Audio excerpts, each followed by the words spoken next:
We here? Yeah, yeah. I'm right back at you like I never left, and I'm gonna go this hard to my last breath. It's a little Kenny Russell, Kanoom, Consul Moon. You already know what you're gonna get when you step in the room. You're now dealing with Kanoom. Yeah, yeah. I'm here, and while I'm here, I'm gonna make the information direct and clear, because a lot of y'all can't hear. Yeah, yeah. Now, welcome back. Make my ancestors great again. This is another episode of Religion Develops Insanity.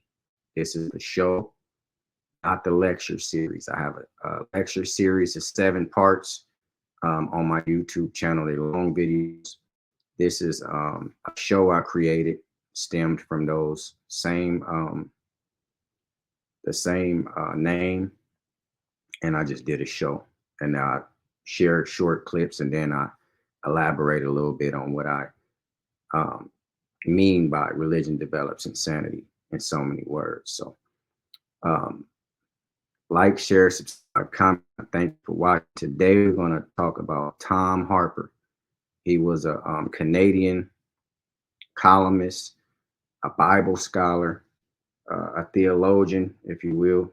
He was an Anglican priest, an ordained priest, and he studied where did Jesus come from. He tried to see the historical origins or find the historical Jesus the Christ, and it led him into the wrong um, side of history. He went ahead and concluded, trying to find, using history to do so, that it wasn't a Jesus. So in 2004, he wrote a book called The Pagan Christ. Okay. So when you go looking for Jesus in a historical manner, you will always end up on the wrong side of history, because there's no such human being called the historical Jesus Christ. It's just not. Okay. History is best qualified to reward all research, and this gentleman cannot reward himself by finding Jesus the Christ to be a historical person. So let's watch the video. It's from Timeline of History. I don't own it. You can find it and watch it in its entirety. I couldn't find the video anymore, so I'm sharing it from my Instagram page. It's just a short clip.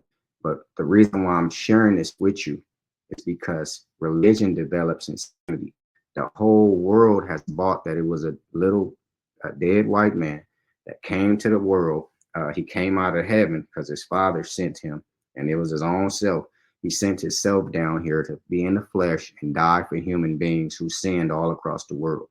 See, that's fictitious. That's oral tradition. That's allegory, mythology, and fiction, and flat out lies. He came down here to save the whole planet and all this type of stuff. And people believe it's real. That's why religion develops insanity. So we're going to listen to what he has to say, and I'm going to give my conclusion. If you feel like you want to do something for me, like and subscribe, because it don't cost you a fee.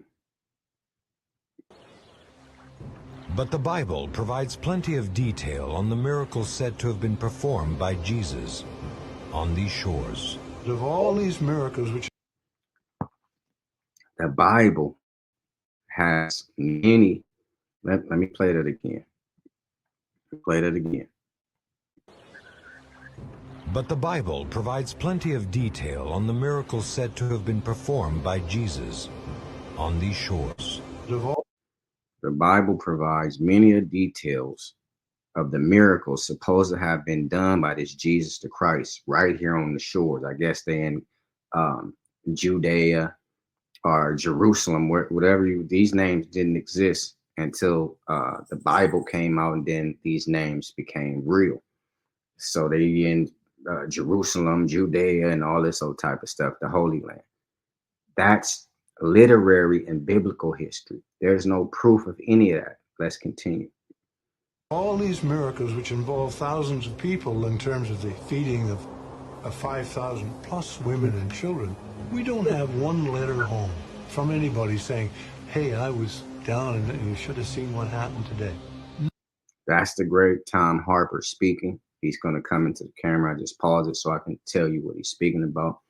Out of all the miracles in the Bible, especially him feeding 5,000 women and children, not including the men, with the 2 fish and the bread, That was a miraculous biblical story, right? That's so-called deemed to be historical. He's saying not one letter was written home, back home about that miraculous event. Not one. And he's going to go on and say at that time was plenty of people out there doing note keeping, people out there uh, categorize. I'm sorry, what is it called? Cataloging, taking. If this was a historical event that happened, it would have been cataloged, and somebody would have said, "Man, I just seen it," and it would have been written about in a historical manner, not biblical literature. Biblical literature is not historical anything. It's just oral tradition, mythology, allegory, and fiction. Let's let them continue. Not one letter home from anybody who saw the lepers cleansed. There's nothing. Not one letter home about anybody who ever seen him cleanse people of leprosy, 5,000.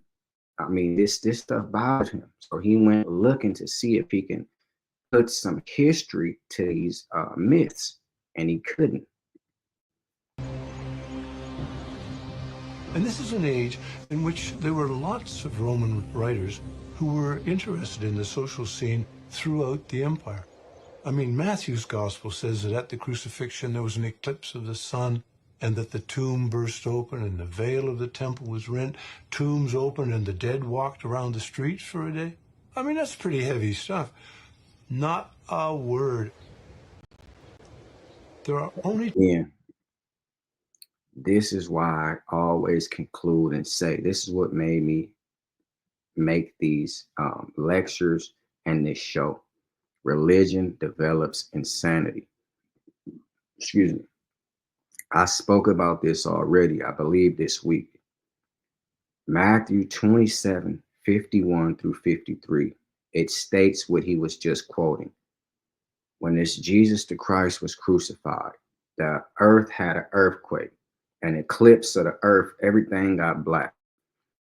Saints that was buried in the grave jumped up out of the grave, walked around the town for a whole day, appeared to many dead people. And he's concluding, because it did not happen, this happened in oral tradition, mythology, allegory, and fiction, and flat out goddamn lies, wives' tales, and folklore. He concluded that it never happened because not one historical whisper was spoken about this. None. Only in the Bible. So again, religion develops insanity because you have the whole world duped and fooled to believing that this stuff is real. If it didn't happen then, it can't happen again. That's my own creation. That's a quote from me, Lil Kenny Russell. If it didn't happen then, it can't happen again.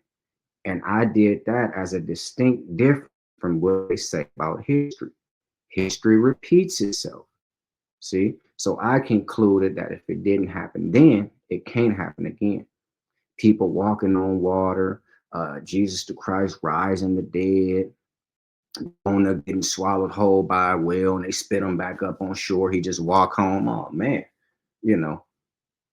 people named Melchizedek who never had a mother, father, no bloodline, no history, nothing.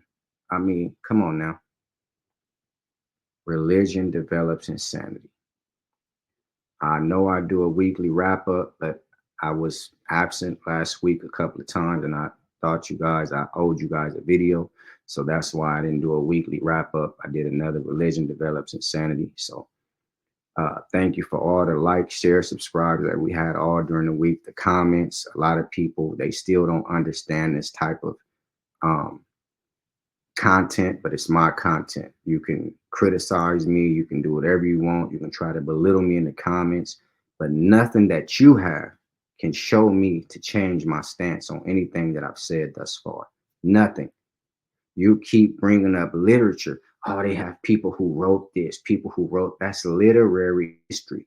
You have a man here, Tom Harper, who was a Bible scholar. He was a biblical scholar, a theologian. Okay. He couldn't find anything other than what I found. So why is that so hard? But you criticize me and kick me around because I'm putting my content out.